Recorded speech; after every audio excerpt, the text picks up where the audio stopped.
Talking BOKS, it's Sunday after the Port Elizabeth, the Gqeberha game. The Barbarians, 80 points by the Springboks to 21. We're back with Talking BOKS. With me, as always, Nick Mallet, Gavin Rich. Welcome, guys. Nick, let's just go straight into it. 80 points to 21. Gavin and I had a chat yesterday, and we said probably the strangest thing about it is that it was actually a pretty decent Barbarians game for it. And the 80 points at the end makes it look like a blowout, which it was a bit more than that. Just your thoughts on the game. Yeah, thanks. Great to chat, and I was lucky enough to watch it. I'm actually at the Bushveld Terrace just outside the Kruger Park, getting a bit of Wi-Fi here so that we can chat about it. And I was able to watch it at Mapani camp with a whole lot of enthusiastic nature lovers who supported the BOKS. It was a fun afternoon. But just on this game, it was almost like a game of sort of two parts, not two halves, two parts really.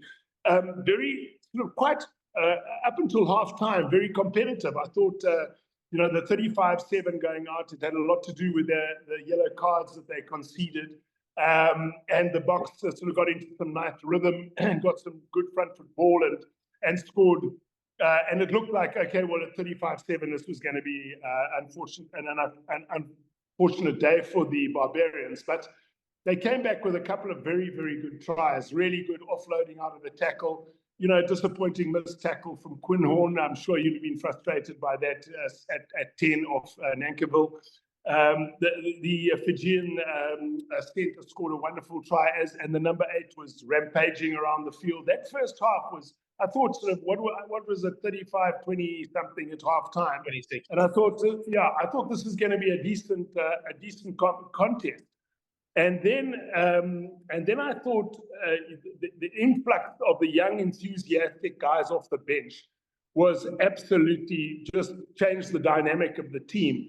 It wasn't that the first guys didn't play well, but just when you got the energy of those young guys, and I think there were 7 Stormers players in that pack that when they did the full replacement, 7 out of 8. So there was a lot of understanding and good coordination between those players, and the speed of the ruck ball that they got was so much better that suddenly Faf and Vusi looked really outstanding on the front foot, creating opportunities. Every ball carrier was making yards, and they just tired. The Barbarians team really battled, and they conceded a number of tries at the end.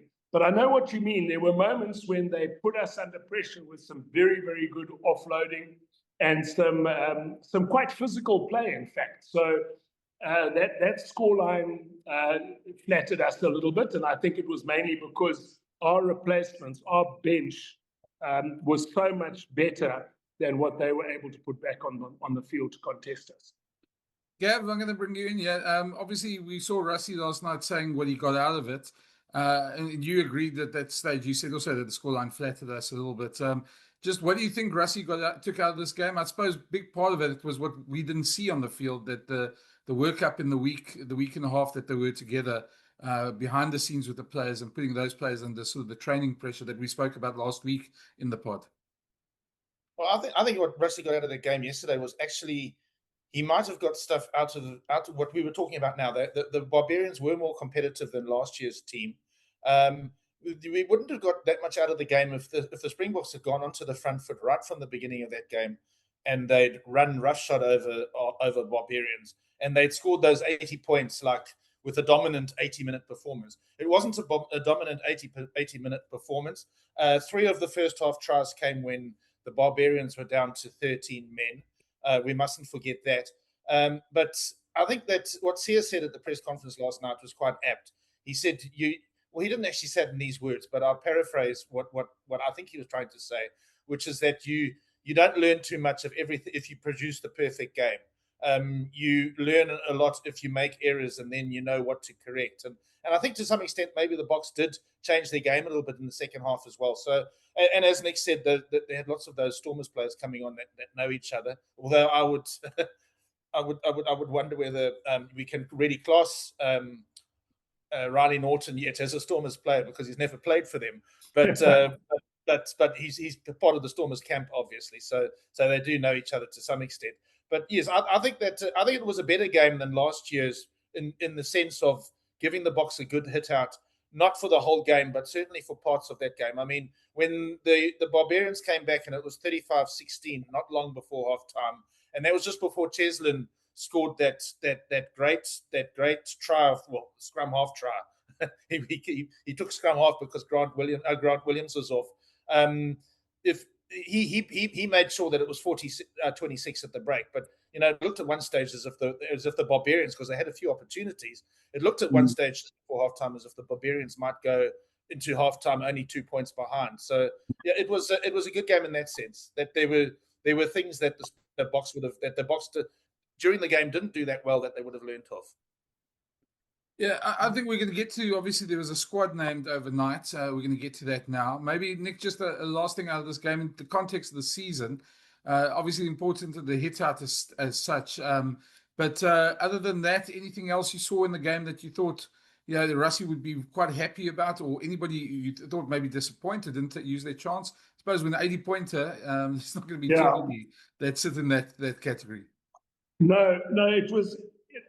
afterwards, it was quite difficult to think about, which player hadn't played well. They all performed really well. There were problems on defense.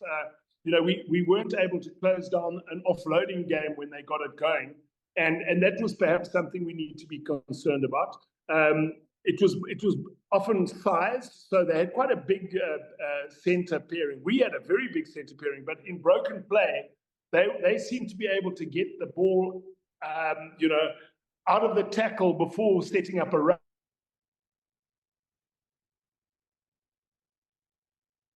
It'll be interesting to see, with the just how we look at that. And against England, obviously, this is something that New Zealand do particularly well, and obviously any Pacific Islander is out. We've got to close that off. I thought our scrummaging was good. Carly Sardi did well. And we've got so many good tight heads now. I mean, it's scary for the opposition, and they were trying to avoid scrums as much as possible.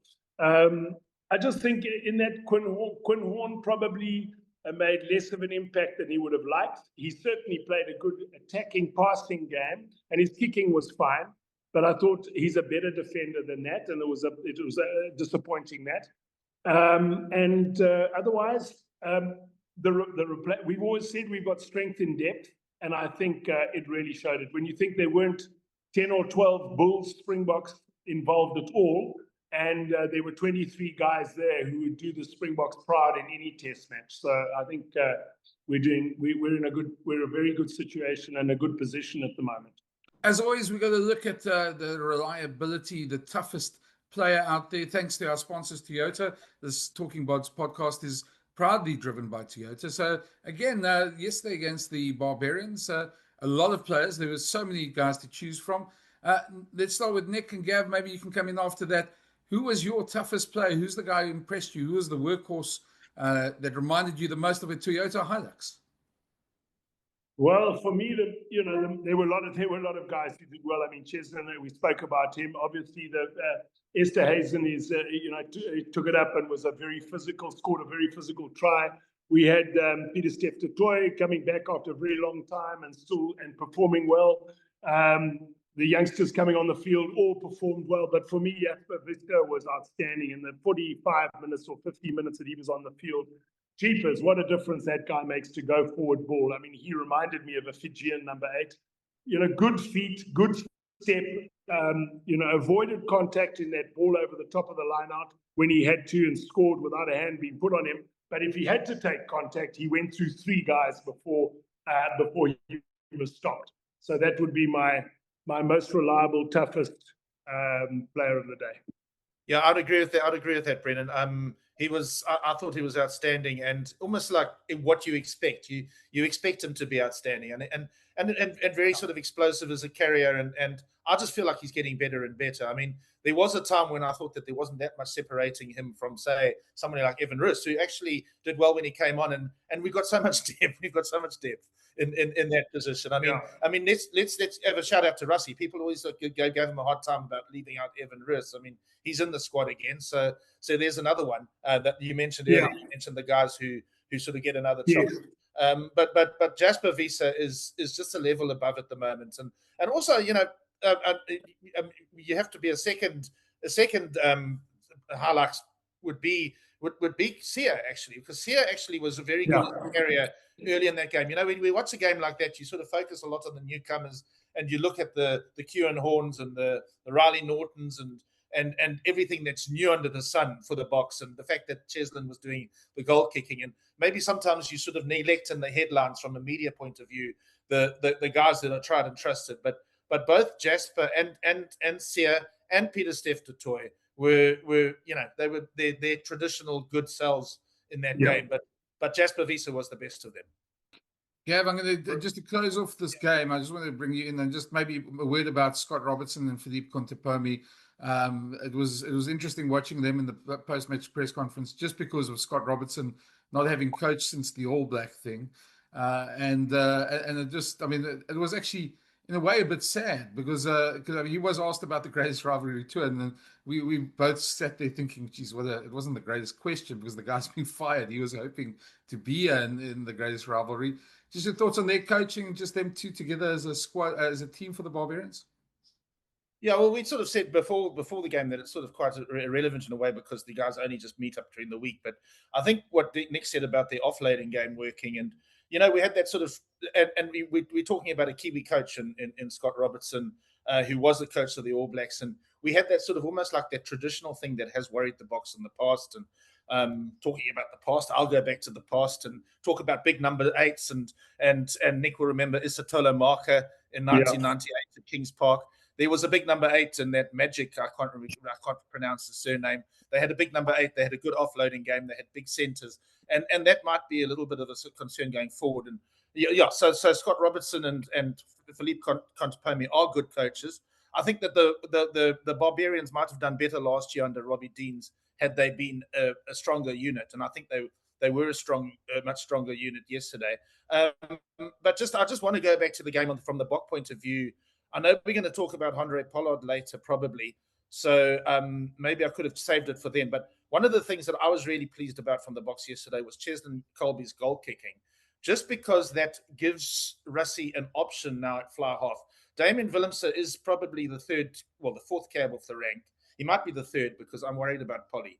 But he's probably one of the next sort of cabs off the rank as a fly half. But he's not the most reliable goal kicker in the world. But I would be a lot more comfortable with the Boks going in with Damian Willemse at fly half. I'm talking about an emergency situation. If I know that we've got somebody else in another position who can kick the goals. I mean, you know, I remember, you know, there are a lot of people who seem to think that the fly half must always kick, but I was brought up in an era where there were a lot of players outside of those areas. I mean, just as a young Natal fan, Tubby Hannaford and people like that who played other positions other than fly half, who were the goal kickers. And it would be good for the Boks to have somebody in the team that can kick the goals, who's not a fly half, who can give that extra fly half option. So to me, that was one of the big gains for me, because I mean, we've seen Cheslin kick in the past for the Boks, but yesterday he was the designated goal kicker. Yes, some of them were in front, but some of them were also from the side of the field. I don't know if you remember, Brenden, it looked like he collided with Andy Edwards, the fitness coach. I don't know what happened there, and I was worried he was going to get injured by his own man, in this case, his own coach. Yeah, I think somebody told me, I didn't see it because I looked down because the conversion would be taken. You told me about it. Yeah, somebody told me afterwards it was a cameraman, though. It wasn't Eddie Edwards as such. So, but still, either way, I mean, it's not something you want to see happen on the field. I think we're going to move on there because there was at about midnight last night, just as Gavin and I were getting home from a very nice braai, our emails popped open and there was a 45-man squad, 6 newcomers. I'm just going to read them out. Nick, just get your thoughts on them, bring you in there. So the 6 newcomers are Paul de Villiers, who expected, Riley Norton, who was probably the one we were a bit surprised about. Ruben van Heerden, another one that's interesting one. Carl Sadi. And then the backline, Vusi Moyo and Yaku Williams. I think Yaku Williams, for instance, was the one guy I think came out a bit of left field for us. He had a really good game for the SAA team. But it's very interesting. He must have impressed the Boks at the coaching week in the lead-up. Yeah, there were a couple of interesting things that came out. Riley Norton playing the full 80 minutes. Obviously, I think Mostyn's injury must have played a part in that as well. But he was going just as hard in the last 5 minutes of the game as he was in the early part. And we did say that he's not the quickest guy, which makes his move to a number 7 flank a little bit more complicated because there. But if he's got the endurance, which clearly he has, he'll make an excellent lock. Just a hard-working guy who never goes away, sort of almost like Nokia, that type of player. I think that was, it was a surprise to me. He's under 20, he's still the under 20 captain, and I thought for him to get a cap or get a cap for the Boks as a midweek BOK or whatever this game was, the Barbarians. It speaks about two things. Firstly, I think a little bit around the BOK crisis in inverted commas that Rusty was talking about when he had a few injuries at one point. And now things are looking a little bit better. You've got BJ Dixon who can play there and wants to play there, I think, at lock. Obviously, Fenter got injured, which was a real pity. But Riley stepping up is going to be good for us. And Ruben for 2 years, he has a very high work rate, and I thought he deserves to be there. Yaku Williams, unfortunately, I didn't see the 12 o'clock game, so I missed that. But you're right. It would have been his performances, I think, at the camp, which would have impressed, I imagine. And Paul de Villiers, I said after watching him for 1 month with the Stormers, he was a natural guy to take over if Kwagga got injured. He really is a very good player. We saw that try that was Moyo and he concocted where Moyo took it very flat, took it to the line, passed to him. He stayed up on his feet in the tackle, got the offload to Vusi, who scored. And I was very impressed by that piece of fly half play by Vusi, just as a matter of interest. I didn't realize he took it as flat as that. And that is a massive advantage if you've got a fly half who's capable of doing that. Gav, you just get you in on the squad. I see it's 8 props, which is very interesting that there's 8 props. 3 hookers, although that is a bit of an asterisk to that because there's a bunch of utility forwards in the squad, and that's the one thing the squad has at the moment. It's got loads of utility players that can play in multiple positions and gives the Boks a lot of options. Well, yeah, you're taking the words out of my mouth. That is exactly what I look at that squad, and the thing that I'm impressed with is the depth of utility. I mean, okay, when we talk about the backs, Rusty's said outside backs and utility players, but we know now that Kieran Horn has been added to the list of guys who can play both positions. I agree with Nick. There was that defensive lapse, but I also agree with Nick in the sense that I haven't often seen Kieran Horn actually missing tackles. So it's not. So I look at that as an aberration rather than as a sort of indication that he can't do that job. We know about Damian Willems's utility value. We actually can almost add. Obviously, Cheslin can play a bit of fullback and he can probably play scrum half. We've always said that. There was another one at the back there. I mean, I'm surprised about Jacko Williams because I haven't always, and that's a horrible thing to say because you don't want to say this because nobody who goes onto the field is scared. But he hasn't always struck me. There have been times when I've watched him play for the Sharks when he hasn't always looked like I can't remember which game it was. A game where JP actually chose him at full. In fact, it was at your old neck of the woods, Brenden. That game at Loftus, I think he played fullback, and I didn't think he was. He just looked a little bit cowed in that game. So that I'd been very impressed before, but in that particular game I wasn't. But he's a guy who can play at fullback and at wing, and he's very young, so you can learn. So I'm not like equating him to a Kerwin Bosch who's like he's spent 10 years with that sort of question mark over him. And then the utility values of the forwards. I mean, Riley Norton is marked down as a utility forward.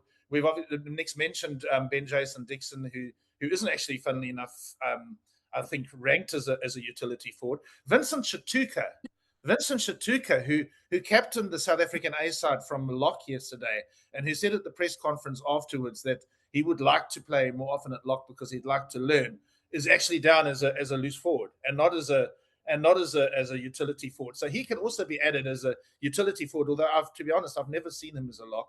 And there's others, but that is actually the strength of the squad, is that utility value. Marco van Staden, who can play hooker and who can play flank and can reprise the role that Dion Fourie played in 2023, and Jan Hendrik Wessels, who I've often thought of as the successor to Malcolm Marx. Because, we keep talking about we've got lots of depth at hooker, but we've only really got one Malcolm Marx. Yeah, and that's really it. It's the utility. The utility depth of the squad was my headline in my supersport.com piece this morning, and that is what struck me, and also what I said earlier about Cheslin, the fact that he can kick, and that adds to the utility, because it means that Damian Willemse can. I'm not saying, Damian Willemse is a recognized place kicker. It's just he can be a little bit inconsistent there. So if you've got Damian playing at fly half and you've got Cheslin in the team, and Cheslin suddenly doing a good job, which apparently he does do in Japan, then Nick, you wanted to come in there? No, just thinking too that Marnie has had his ups and downs as a kicker, and when you know that you've got. I know he's improved a lot now, and had a better success rate. But Cheslin was the highest point scorer in the Japan league, so not only with tries but with conversions and penalties. So I agree entirely. It's fantastic to have another arrow in your quiver, as they say, to be able to say I can come and kick for goal. And it's not just a 50%er. It's a proper goal kicker. And I thought he kicked really well yesterday. So that will help any fly off who's just got a little bit of a knee knocker and he's a bit nervous about knocking it over. It's good to have a guy like Cheslin there, and it's good for him too. And he can play fly off. I don't know if there's any position, perhaps inside centre would be the one position I wouldn't play Cheslin, because he's not someone you want to carry it up into the contact, but scrum off, fly off, wing, outside centre, fullback, that guy's a phenomenon. He's just brilliant. Nick, I wanted to bring you in there because I opened my Twitter feed this morning, and obviously the thing that happens every squad announcement, everybody's asking where's their favourite player, what has Rusty got against X, Y, or Z. I think the problem is, one, we've just got to this point where we've got so much depth that there's always going to be somebody who's going to miss out. And just, I don't know, the players that were mentioned were Faf, JJ van der Mesh, Crocky, Jono Augustus. There's probably a number of others we can bring into that equation as well. Just your thoughts on what people should understand in terms of that when we get to a squad of 45 and there are names left out. Yeah, I think another one I'd add would be Neetling Fourie, who's hardly ever done anything wrong as a tight head. He keeps winning penalties, he carries the ball well, he tackles well. He's an outstanding tight head prop, but we've got so many tight heads in the country at the moment, and for Carlu Sadi to go ahead of him, I thought was pretty tough. I thought that Neetling's done a great job. He plays in South Africa, and so I thought he'd be one I would have added as a guy unlucky. But I would say to anyone who was outside, I would say the one great thing about, Rusty's got so many good things about his preparation and how he thinks around the game, but he never ever excludes anyone. You can actually go through a bad patch, and you will always have an opportunity to come back. We look at Ambrose Papier coming back after 8 seasons away or whatever it was. We've seen Ruben van Heerden, who was ignored, and suddenly he's in, and they've had him at the squad, and they've said, okay, this guy, he showed us something, and we're gonna play him. So I don't think Fusty is another example of a guy when he started didn't meet the standards that Rusty wanted, told him what he had to do, he went away and he's come back and done well. So anyone who's been left out at the moment, Andre Hugo Venter is another bloke. So I can go through numerous players who've missed out on opportunities and feel a little bit hard done by, but just stick at it. You stick at your game, you stick at playing the best you can.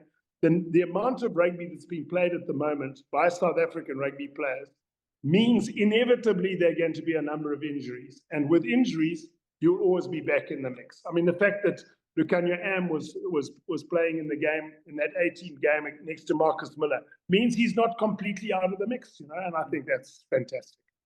Gav, I'm going to ask you a very strange sort of left field question, because the other thing that came up in these questions was, and you and I get it a lot, where you're not so much on social media at all, but it comes up a lot in conversations, that why don't you journalists ask the questions?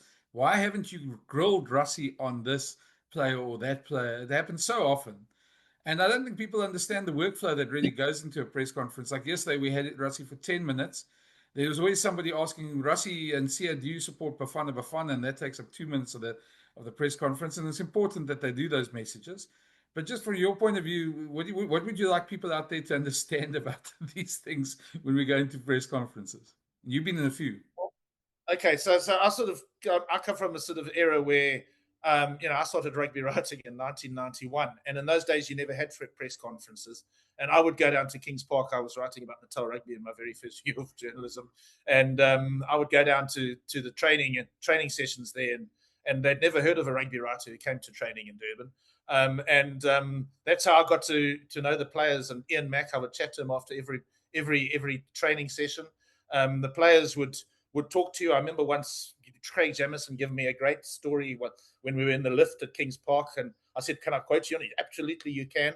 So to me, like, when it comes to a press conference and there's a limited amount of time, and I don't want to be disrespectful to some of my colleagues, but sometimes people ask questions that you just sort of feel, well, there should be space for a more sort of intelligent question, like, especially when we're in PE, and I love the PE journalists, but you go to a place like PE, and like one of the questions is always, how do you enjoy PE? And like, you sort of think, well, you come here quite often. I mean, it's a lovely place, and like you always want to sort of get the people to say that when they arrive. Like, listen, we love PE, and because it was also like, there were some quite weird questions asked of Scott Robertson. I mean, how do you ask Scott Robertson a question that was asked last night? Scott Robertson was asked, "Are you excited about the Greatest Rivalry Series?" If Scott Robertson is excited about the Greatest Rivalry Series, then he's one hell of a human being, because he was supposed to be the All Black coach in that Greatest Rivalry Series. And if he's sitting there excited and he's thinking, "I can't wait to watch these games on TV," then there's something he's quite different to some of the other coaches I've known who've lost their jobs, who want to actually move away from watching there. I mean, Ian Mack was the exception. He was dropped as the Springbok coach in 1994 in about August. And then I bumped into him as a supporter on the end of year tour when Kit Christie was the coach. And I couldn't believe that. I remember likening it to being because I was in a newspaper environment in those days. I was likening it to being sacked from the Argus and then going back the next week because I want to eat in the canteen. So that's what we're really talking about, is Brenden. I mean, I don't know if I'm answering your question, because you said it was a weird question. So I'm giving you a bit of a weird Gavin Rich-esque answer, which is that the game has changed, and it's very difficult to actually cover the game like you used to, because I can't just phone up.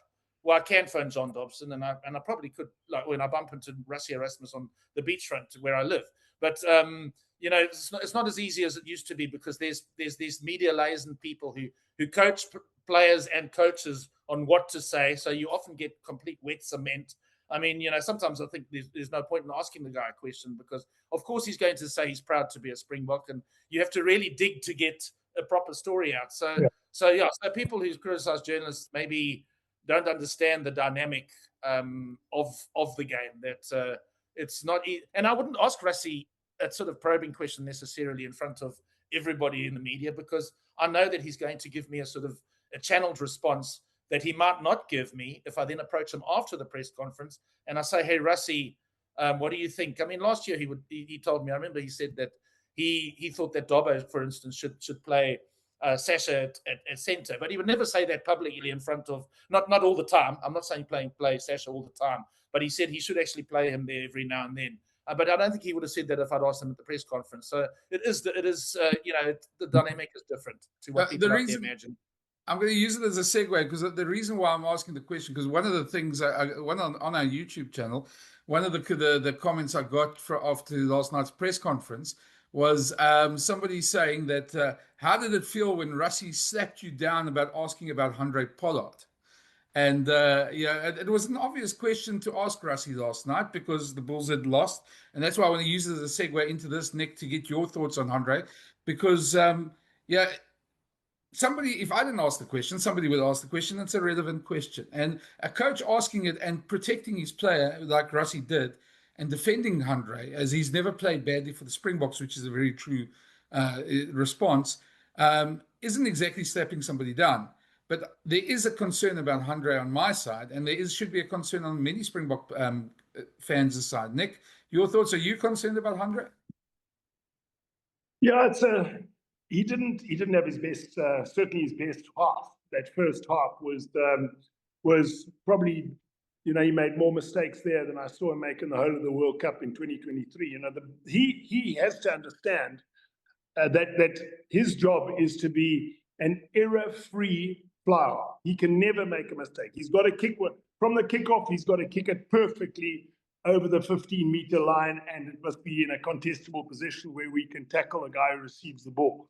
If he kicks a penalty for touch, there's absolutely no excuse for not getting touch. Now, every single flyer should be under these same disciplines and should be judged on what he does.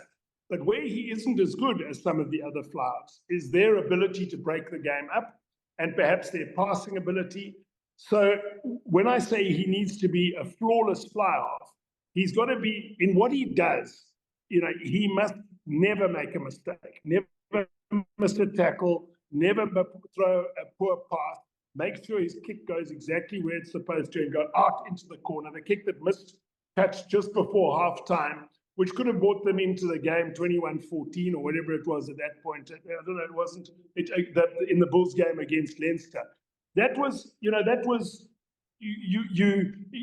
look at a guy like Marnie Libbok and you sort of vaguely excuse it because Marnie does so much else with the ball. But with Handre, that is what he's got to do right. He's got to get that right. So I wouldn't say I'm worried about him. I would say he's always been probably the flyer who doesn't get the best out of his outside back in terms of his attacking ability. But in terms of following a game plan, he's absolutely remarkably good. But he's got to make sure that he never makes mistakes.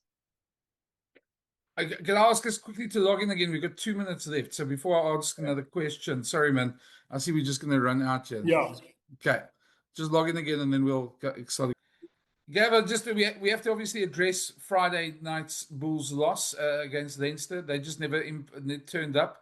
They imploded. Everything that they said they shouldn't do in that game, they did in the first half, that first 30 minutes, and they were staring down the barrel at 22-0 after 20-odd minutes. So just your thoughts on that, what happened, and maybe, Nick, when you come in, maybe people often ask why a team just doesn't pitch up in the moment. Any thoughts on that? Is there anything, or is it something that you put so much pressure on yourself and sometimes things just go very wrong?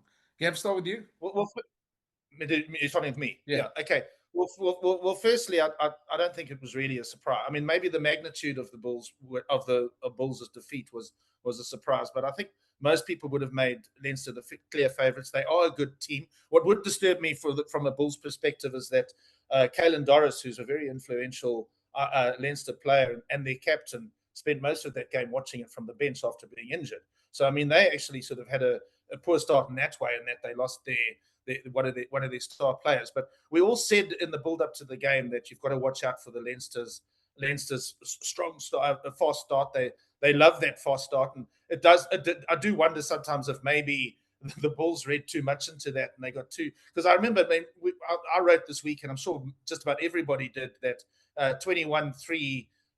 They were behind against Glasgow. They're not going to be able to recover like that against Leinster. So they made it. I mean, they missed their lineouts. I've said before the game that I would have started with their best forwards and not had them coming, because there's no point in bringing Wilco Low onto the field when you're 22-0 down, or whatever it was when he eventually did come onto the field. So everything did go wrong for the Bulls, but at the same time, and Pollard, as we've said already, had a nightmare at fly half. You need to be perfect when you play against Leinster, and the Bulls just weren't, and it happens. I mean, okay, so one question I would like to ask is, you're given 2 weeks to get to the final, between the semi-final and the final, and I'm sure that was done so that the visiting team didn't have such a disadvantage when it came to traveling across the equator.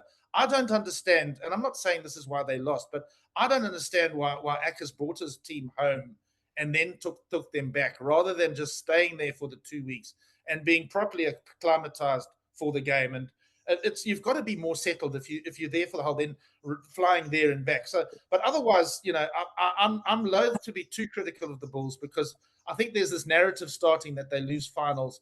But if you play a final against Leinster in Dublin, you're on the back foot immediately. And the Stormers didn't help anybody by not finishing in the top 2, in which case the final would have been in Cape Town. And the Bulls, although they don't have a good record against the Stormers, would have had a better chance of winning on South African soil. So I'm reluctant to be too critical of the Bulls, except to say that they changed their coach.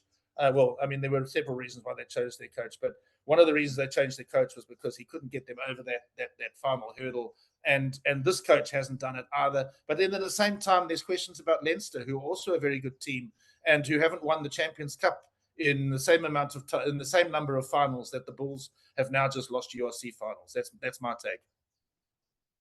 Yeah, if I had to say why they lost the game was we spoke about their defense and the fact that they only defend what you call the front door pass, which is the flat attack. They weren't good at shifting when they played off the back. So they gave the ball carrier too much time. The moment you give him too much time, he can judge whether to play the short pass or out the back. And they were playing out the back, which forced Billy LaRue and who was the other? Someone else knocked the ball down. Was it Jacobs, I think?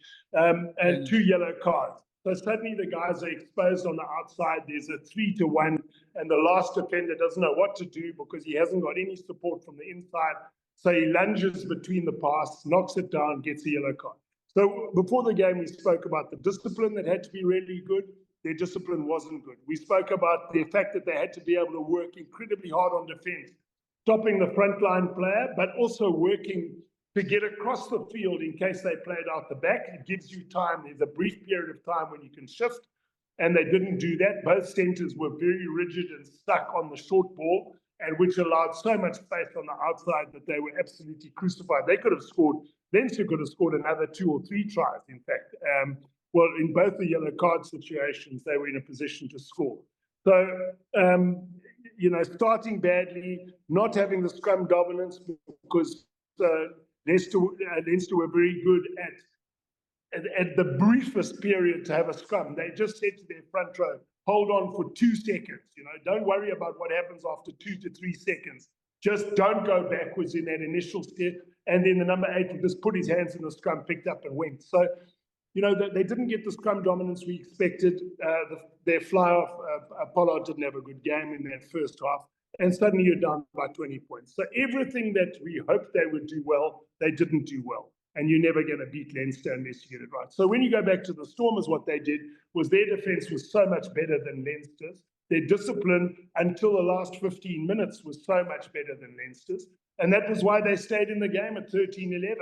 But if you don't get that right, if you don't get the discipline right and you don't get your defense right, you're never going to beat a side like Bègle Bordeaux or any side that plays ball in hand rugby at pace. You're going to be in trouble. Yeah, I think unfortunately for the Bulls, they're going to have to try again next year. I must admit, I think that plane ride home must have been very quiet. But 12 of them now in the BOKS squad, so they'll quickly focus on that for those that are there. And that's it for us this week. Obviously, the BOKS to get together in Johannesburg again this week. So we'll have a look at chatting a bit about that. And then the big one comes England, the big week coming up with that. So again, thanks, guys. Have a good week until we chat again. Cheers. Great. Look forward to it. Thanks, Brenden.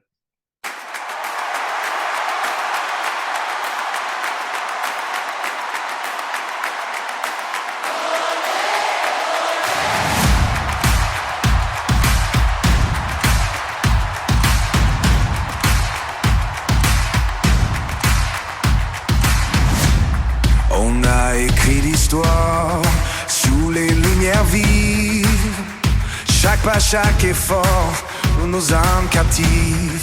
Le cœur battant la charge, rien ne nous arrête.